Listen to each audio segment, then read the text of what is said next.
So, how do we biblically respond to gay pastors or pastors in general who are not just actively living in sin, but also twisting scripture to justify sin?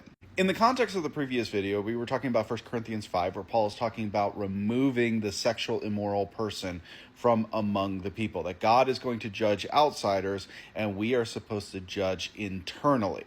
I think it's helpful to remember what Paul is talking about in this particular passage, because he begins by saying it is actually reported that there is sexual immorality among you, and the kind of sexual immorality that is not even tolerated among the Gentiles. A man is sleeping with his father's wife.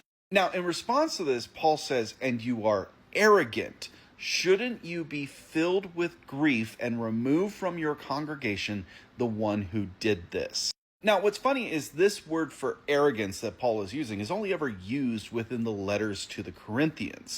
And the setup that Paul gives us for why the church is arrogant is because they are favoring one person over another. So what we can conclude in this passage is that the reason why this man committing sexual immorality has not been removed is because he's favorited among the Corinthian church, whether that be for money, political power, social standing, you name it. If we were to go off of what James talks about in his epistle concerning favoritism, it probably was money. And so when it comes to pastors that are twisting the scriptures to support sin or living in sin, and those two aren't mutually exclusive, the reason why they are allowed to remain in their congregations is because of arrogance. And here's what I find interesting about this particular word that Paul uses. Paul doesn't use the same word that he uses in places like Romans 1:30, where he says they're slanderers, God-haters, arrogant. That is the word hupereiphanos, which means to think of oneself as better than everybody else. No, he uses this word phuseiao, which gives this idea of blowing, to be puffed up with air.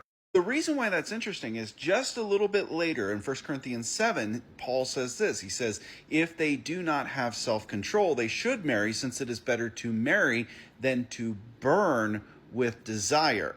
Which, this word burn is a different word than the one that we find in Romans 1, where Paul says that they were inflamed in their lust for one another. The burning that Paul is warning against in the Corinthian church is an internal burn, versus the one he's talking about in Romans 1, which is like setting oneself on fire. The implication is that the arrogance of the Corinthian church, the puffing up, the blowing, can fan that burning into a flame. And so the question then becomes, how do we prevent people within the church, whether they be in leadership or